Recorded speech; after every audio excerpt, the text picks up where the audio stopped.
ఏపీలో world bank ప్రతినిధుల బృందం పర్యటన కొనసాగుతోంది. ఏపీ పర్యటన కోసం ప్రపంచ బ్యాంకు, ఏడీబీల నుంచి చెరి 10 మందితో కూడిన ప్రతినిధుల బృందాలు రాష్ట్రానికి వచ్చాయి. ఈ నెల 27 వరకు వరల్డ్ బ్యాంక్, ఏడీబీ ప్రతినిధులు విస్తృతంగా పర్యటిస్తారు. ఇప్పటికే అమరావతిలో నిర్మాణాలు, రహదారులపై క్షేత్రస్థాయిలో అధ్యయనం చేస్తున్నారు. ఉదయం సిఆర్డీఏ అధికారులతో చర్చించిన వరల్డ్ బ్యాంక్, ఏషియన్ బ్యాంక్ ప్రతినిధులు ప్రజెంట్ సీఎం చంద్రబాబును కలిశారు. పలు విషయాలను చర్చిస్తున్నారు. కేంద్ర బడ్జెట్లో ప్రతిపాదించిన మేరకు తొలి విడతలోనే అమరావతి నిర్మాణానికి 15,000 కోట్ల రూపాయలు అప్పిచ్చేందుకు సుముఖత వ్యక్తం చేసింది ప్రపంచ బ్యాంకు. ఏషియన్ డెవలప్మెంట్ బ్యాంకు, ఏడీబీతో కలిసి 15,000 కోట్ల మొత్తాన్ని మంజూరు చేయనుంది వరల్డ్ బ్యాంక్.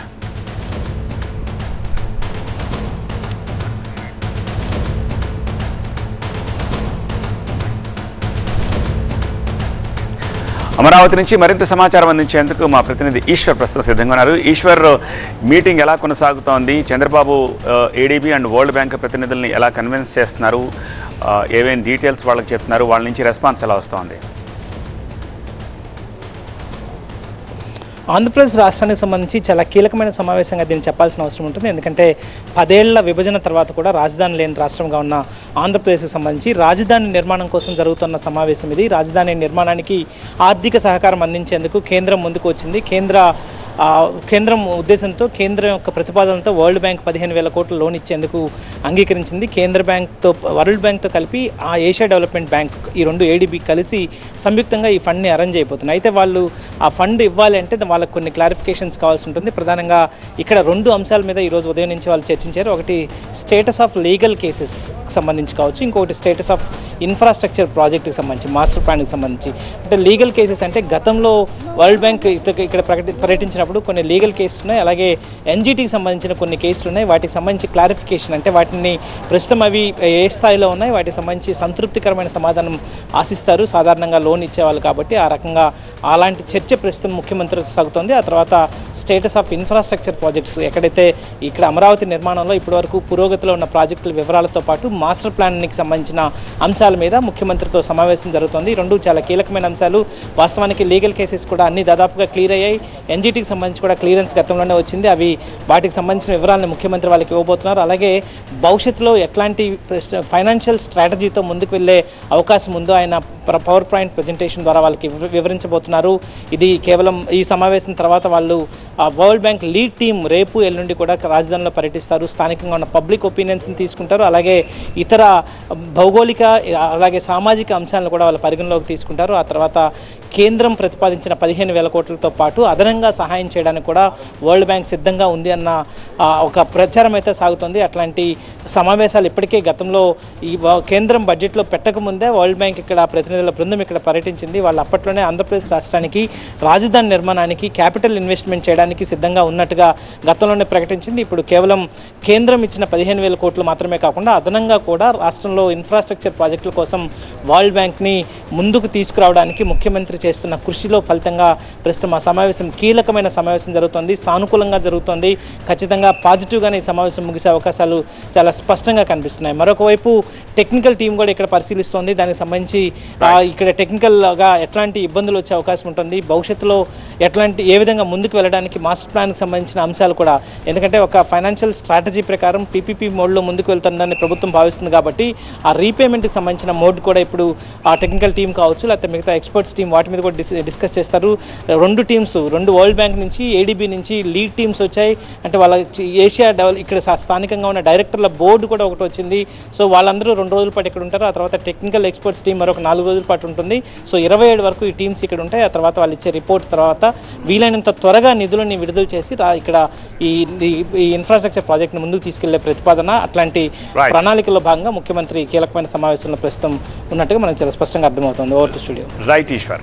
సిద్దిపేటలో హైటెన్షన్ వాతావరణం నెలకొంది. కాంగ్రెస్, బీఆర్ఎస్ పోటాపోటీ కార్యక్రమాలతో మరోసారి టెన్షన్ వాతావరణం ఏర్పడింది. రాజీవ్ గాంధీ జయంతి సందర్భంగా కాంగ్రెస్ పార్టీ భారీ ర్యాలీ తీసింది. రుణమాఫీ మొత్తం కాలేదంటూ బీఆర్ఎస్ నేతల సమావేశం సభ పెట్టారు. అయితే పోటాపోటీ కార్యక్రమాలతో అలర్ట్ అయిన పోలీసులు సిద్దిపేటను మోహరించారు. ఎలాంటి అవాంఛనీయ ఘటనలు జరగకుండా భారీ బందోబస్తు ఏర్పాటు చేశారు. కాంగ్రెస్ పార్టీ ఆధ్వర్యంలో నిర్వహించిన ర్యాలీకి మాజీ ఎమ్మెల్యే మైనంపల్లి హనుమంతరావు, ఆయన కుమారుడు మెదక్ ఎమ్మెల్యే మైనంపల్లి రోహిత్ హాజరయ్యారు. బీఆర్ఎస్ పార్టీ ఆధ్వర్యంలో నిర్వహించిన సమావేశానికి నియోజకవర్గ బీఆర్ఎస్ నేతలు హాజరయ్యారు. ప్రభుత్వానికి వ్యతిరేకంగా నినాదాలు చేశారు.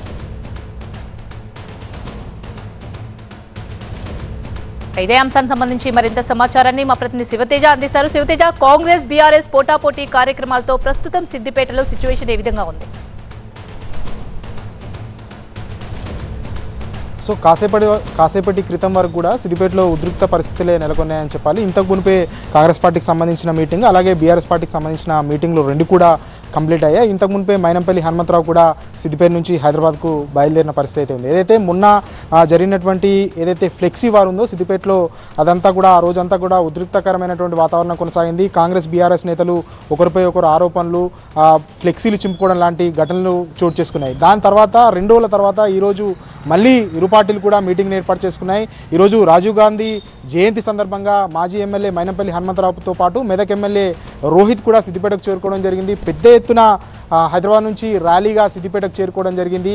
సో మరోవైపు బీఆర్ఎస్ పార్టీకి సంబంధించినటువంటి నేతలు కూడా రైతు రుణమాఫీ పైన మీటింగ్ ఏర్పాటు చేసుకోవడం జరిగింది. రైతులతో మాట్లాడుతూ నాయకులంతా కూడా చేరుకోవడం జరిగింది. ఒకేసారి ఉద్రిక్త పరిస్థితి మళ్ళీ ఈరోజు ఉదయం నెలకొందనే చెప్పాలి. ఎందుకంటే ఓవైపు కాంగ్రెస్ పార్టీకి సంబంధించిన నేతలు, మరోవైపు బీఆర్ఎస్ పార్టీకి సంబంధించిన నేతలంతా కూడా రోడ్లపైకి వచ్చే పరిస్థితి అయితే కనుకుంది. దీన్ని ముందుగానే పసిగట్టినటువంటి పోలీసులు హై అలర్ట్ చేశారు. సిద్దిపేట మొత్తంగా కూడా పెద్ద ఎత్తున బందోబస్తును ఏర్పాటు చేశారు. ముఖ్యంగా ఏదైతే క్యాంప్ కార్యాలయం ఉంటుందో ఆ క్యాంప్ కార్యాలయం మీదుగా కాంగ్రెస్ పార్టీ ర్యాలీ వెళ్లకుండా కట్టుదిట్టమైనటువంటి చర్యలు అయితే చేపట్టారని చెప్పాలి. అందువల్ల ఎట్లాంటి గొడవలు అయితే జరగలేదని చెప్పాలి. ఎందుకంటే ముఖ్యంగా సిద్దిపేట హైదరాబాద్ మెయిన్ రోడ్లోనే క్యాంప్ కార్యాలయం ఉంటుంది, ఎమ్మెల్యే క్యాంప్ కార్యాలయం ఉంటుంది. దాని ముందుగా ర్యాలీ వెళ్తే కనుక ఖచ్చితంగా గొడవలు అయ్యే అవకాశం ఉంటుంది. కాబట్టి పోలీసులు దాన్ని రూట్ మ్యాప్ చేంజ్ చేశారు. మరోవైపు మైనంపల్లి హనుమంతరావు కూడా కాంగ్రెస్ పార్టీకి సంబంధించినటువంటి మీటింగ్లో మాట్లాడడం జరిగింది. మాట్లాడుతూ కూడా హరీష్ రావు పైన తీవ్రస్థాయిలో ఆరోపణలు చేశారు. రాజకీయ నుంచి వైదొలగాలి హరీష్ రావు, అయితే హరీష్ రావు ఉండాలి రాజకీయాల్లో, లేదంటే మైనంపల్లి హనుమంతరావు, ఇద్దరిలో ఎవరో ఒకరు ఉండాలంటూ కూడా చెప్పారు. రాజీనామా చేయాలి అంటూ కూడా సవాల్ విసిరారు. మరోవైపు రాజీనామా చేస్తే మైనంపల్లి హనుమంతరావు నేను ఇక్కడ నుంచి పోటీ చేస్తాను, సిద్దిపేట నుంచి పోటీ చేసి గెలుస్తాను అంటూ కూడా చెప్పారు. ఒకవేళ గెలవకపోతే రాజకీయ సన్యాసం తీసుకుంటానంటూ కూడా మైనంపల్లి చెప్పిన పరిస్థితి. అయితే వెంపటే బీఆర్ఎస్ శ్రేణులు కూడా దానికి కౌంటర్ ఇచ్చారు. ఈరోజు జరిగినటువంటి రైతుల మీటింగ్కు అటు ఎమ్మెల్సీ దేశపతి శ్రీనివాస్తో పాటు సీనియర్ లీడర్లు ఎర్రోల శ్రీనివాస్ కావచ్చు, దేవి ప్రసాద్ కావచ్చు, వీరంతా కూడా హాజరయ్యారు. వారు కూడా మైనంపల్లికి అంతే స్థాయిలో కౌంటర్ ఇచ్చారని చెప్పాలి. ఎందుకంటే గతంలో మల్కాజ్గిరి నుంచి పోటీ చేసినటువంటి మైనంపల్లికి డిపాజిట్ దక్కలేదు. అట్లాంటి వ్యక్తి సిద్దిపేటలో ఏ విధంగా పోటీ చేస్తారంటూ కూడా వారంతా కూడా రిటర్న్ కౌంటర్ అయితే ఇచ్చారని చెప్పాలి. సో మొత్తంగా పోలీసులు మాత్రం ఈరోజు కట్టుదిట్టమైనటువంటి భద్రత ఏర్పాటు చేశారు. ఎవరిని కూడా క్యాంప్ కార్యాలయంకు రాకుండా కఠినమైనటువంటి చర్యలే తీసుకున్నారు. అయితే ఒక దశలో మైనంపల్లి హనుమంతరావు వచ్చిన తర్వాత రూట్ మ్యాప్ ప్రకారం మైనంపల్లి హనుమంతరావు వెళ్తున్న క్రమంలో మెదక్ ఎమ్మెల్యేగా ఉన్నటువంటి అతని కుమారుడు రోహిత్ మాత్రం క్యాంప్ కార్యాలయం సైడ్ వచ్చే ప్రయత్నం చేశారు. కానీ దాన్ని మైనంపల్లి హనుమంతరావు అడ్డుకున్నాడు. అతను వెళ్తున్నటువంటి బైక్ ర్యాలీ నుంచి దిగొచ్చి మరీ రోహిత్కు చెప్పడం జరిగింది, అటువైపుగా వెళ్ళొద్దు, మన రూట్ ఇది అంటూ కూడా చెప్పిన నేపథ్యంలో కాంగ్రెస్ శ్రేణులు కూడా ఎవరు కూడా క్యాంప్ ఆఫీస్ సైడ్ మాత్రం రాలేదని చెప్పాలి. ఒకవేళ వచ్చి ఉంటే కనుక ఇక్కడ కూడా దాదాపు 2000 మంది బీఆర్ఎస్ శ్రేణులంతా కూడా క్యాంప్ కార్యాలయం వద్దే ఉన్నారు. వారు కూడా క్యాంప్ కార్యాలయం దగ్గరికి వస్తే కనుక గొడవ చేస్తామంటూ కూడా సిద్ధంగా ఉన్న పరిస్థితి. కానీ మైనంపల్లి హనుమంతరావు రూట్ మ్యాప్ ప్రకారం వెళ్ళాడు. ఇక్కడ ఉన్న బీఆర్ఎస్ శ్రేణులు కూడా ఎవరిని ఇబ్బంది పెట్టకుండా వారి కార్యక్రమాలు వారు చేసుకోవడం జరిగింది. Right, thank you Shiva Teja. అక్కడికి జీహెచ్ఎంసీ పరిధిలో అక్రమ కూల్చివేతలు కంటిన్యూ అవుతున్నాయి. ఓవైపు హైడ్రా, మరోవైపు జీహెచ్ఎంసీ అక్రమ నిర్మాణాలపై ఉక్కుపాదం మోపుతున్నాయి. తాజాగా హైదరాబాద్ చిత్రపురి కాలనీలో హైటెన్షన్ నెలకొంది. అక్రమ నిర్మాణాల్ని కూల్చేసే పనిలో పడ్డారు అధికారులు. 7 విల్లాలకు అనుమతి లేదంటూ నోటీసులు ఇచ్చారు. దీంతో భారీగా పోలీసు బందోబస్తు ఏర్పాటు చేశారు. మరోవైపు హైడ్రా తీరుని తప్పుపడుతున్నారు బీజేపీ ఎమ్మెల్యే వెంకటరమణారెడ్డి. హైడ్రా ఆలోచన బాగున్నా ఆచరణలో మాత్రం సరిగ్గా లేదన్నారు. చెరువుల్ని కాపాడాలి, అక్రమ కట్టడాల్ని కూల్చాలి, కానీ అనుమతులు ఇచ్చిన అధికారులను ఏం చేస్తారని ప్రశ్నించారు. అనుమతులు ఇచ్చిన అధికారులపై మరి ఎలాంటి చర్యలు తీసుకుంటారో ముందు చెప్పాలన్నారు. అలాగే హెచ్ఎండిఏ, జీహెచ్ఎంసీ అనుమతి పొందిన వాటిని ఎలా కూలుస్తారంటూ క్వశ్చన్ చేశారు. రాజకీయ నాయకులు, అధికారులు కలిసి చేసిన తప్పులకు సామాన్య ప్రజల్ని ఇబ్బంది పెట్టడం కరెక్ట్ కాదంటున్నారు. హైడ్రా చర్యలతో సామాన్య జనం ఇబ్బంది పడే పరిస్థితి వచ్చిందన్నారు. అటుగా మా ప్రతినిధి లక్ష్మీకాంత్ మరింత సమాచారం అందిస్తారు లైవ్. లక్ష్మీకాంత్, బీజేపీ ఎమ్మెల్యే ఆరోపిస్తున్నట్లుగా అక్రమ కూల్చివేతలకు సంబంధించి ఏమైనా లోపాలు కనిపిస్తున్నాయా?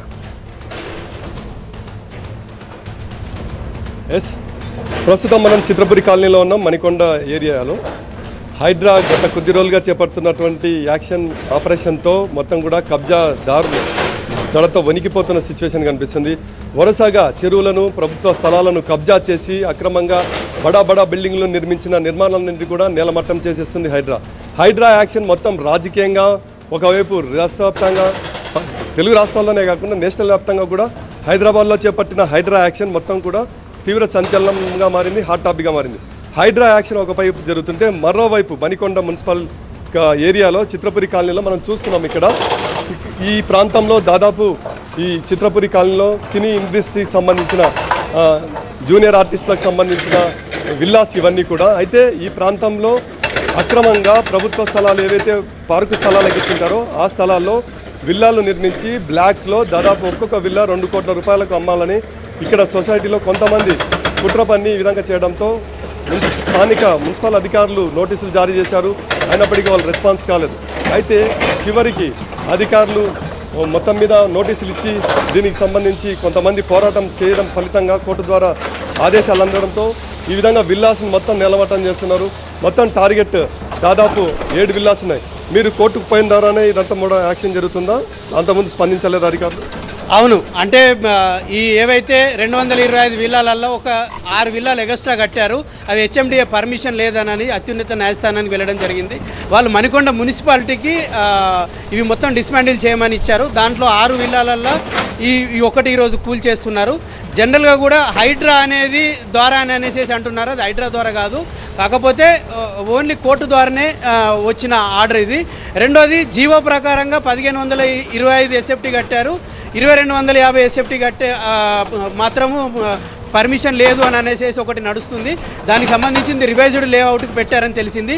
ఈ 67 ఎకరాల 16 గుంటలల్లో జనరల్గా ఈ రోజెస్ ఏవైతే 6 ఉన్నాయో అవి డిస్మాండిల్ చేయమని గతంలో ఇచ్చినా కూడా మణికొండ మున్సిపాలిటీ మళ్ళీ మేము రీసెంట్గా కంప్లైంట్ ఇవ్వడం వల్ల ఈ 6 రోజులలో ఈ రోజు ఇప్పుడు ఇది ఓకే ఇది సిచ్యువేషన్.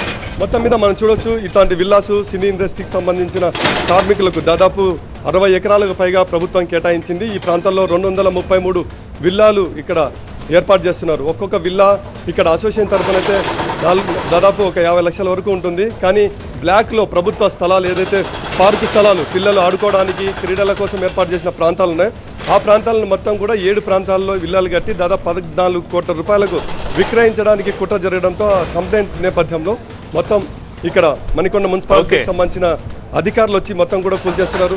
అయితే ఒక్కటే టార్గెట్ రాష్ట్ర ముఖ్యమంత్రి రేవంత్ రెడ్డి ప్రతిష్టాత్మకంగా తీసుకొని ప్రభుత్వ స్థలాలు కావచ్చు చెరువులను కబ్జా చేసి అక్రమ నిర్మాణాలు చేపట్టడం విషయంలో సీరియస్గా తీసుకుంటున్నారు. ఈరోజు చూసుకుంటే హైదరాబాద్ వ్యాప్తంగా భారీ వర్షాలతో ఒకరు వరదల్లో కొట్టుకుపోయి చనిపోయిన సంఘటనలు. ఇలాంటి సంఘటనలు కారణం చెరువుల్లోకి మనం వెళ్ళడంతో చెరువులు నివాస ప్రాంతాల్లోకి వచ్చేసి జనాన్ని బలి తీసుకుంటున్నాయి.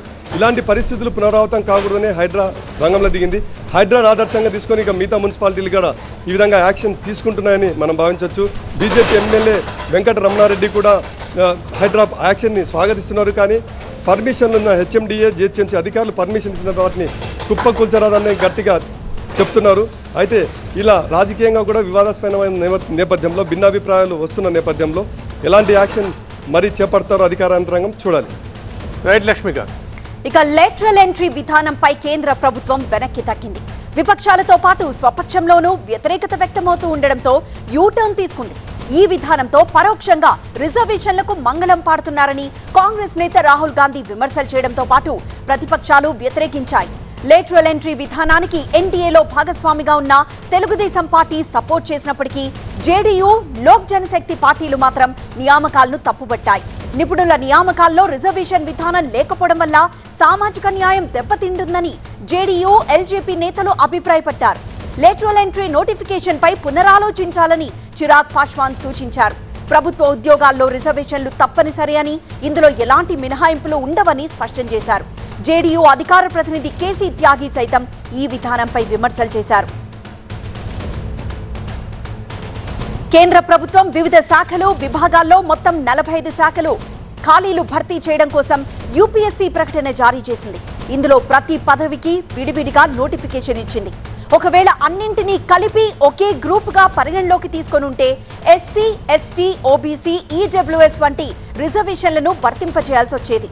అలా చేయకపోవడం వల్ల రిజర్వేషన్ల ప్రస్తావన లేకుండా కేవలం మెరిట్ ఆధారంగా ప్రతి ఒక్క పోస్టుకు నియామకం చేపట్టాల్సి ఉంటుంది.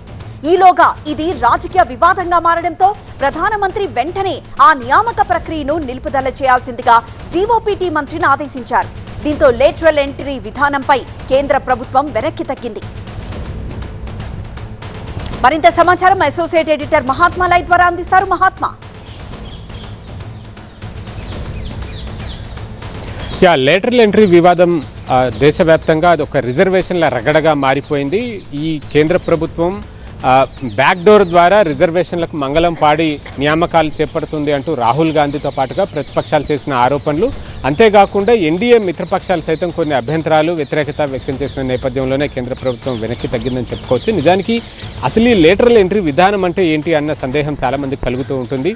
కేంద్ర ప్రభుత్వంలో అత్యున్నత స్థాయి పదవుల్లో అంటే జాయింట్ సెక్రటరీలు, డైరెక్టర్లు, డిప్యూటీ డైరెక్టర్ల వంటి ర్యాంకులకు వచ్చేసరికి చాలా ఖాళీలు ఉన్నాయి. దాదాపు 1500 ఐఏఎస్ పొజిషన్స్ ఖాళీలుగా ఉన్నట్టు డిఓపిటి మంత్రాలయం చెప్తున్న సమాచారం. ఆ ఖాళీలు కారణంగా ఈ ప్రభుత్వ పాలనా యంత్రాంగం అంతా కూడా ఇబ్బందుల్లో పడుతూ ఉంది. అందులో కొన్ని రంగాలకు సబ్జెక్ట్ ఎక్స్పర్ట్స్, డొమైన్ ఎక్స్పర్ట్స్ అవసరం కూడా ఏర్పడుతూ ఉంది. అటువంటి ఖాళీల్ని భర్తీ చేసే క్రమంలో 2005లో నాటి యూపీఏ ప్రభుత్వం అడ్మినిస్ట్రేటివ్ రిఫార్మ్స్ కమిషన్ ఏర్పాటు చేసింది. వీరప్ప మొయిలీ నేతృత్వంలో ఏర్పాటైన ఈ administrative reforms commission lateral entry విధానం కింద కార్పొరేట్ సంస్థలు, ప్రైవేట్ సంస్థలు లేదా నాన్ గవర్నమెంటల్ ఆర్గనైజేషన్స్, ఎన్జిఓస్లో పనిచేసిన అనుభవం కలిగిన డొమైన్ ఎక్స్పర్ట్స్ని కాంట్రాక్ట్ పద్ధతిలో కేంద్ర ప్రభుత్వ సర్వీసుల్లోకి తీసుకోవాలి అన్న సిఫార్సులు చేసింది. ఆ ప్రకారం గతంలో యూపీఏ హయాంలో కూడా ఈ తరహా నియామకాలు జరిగాయి.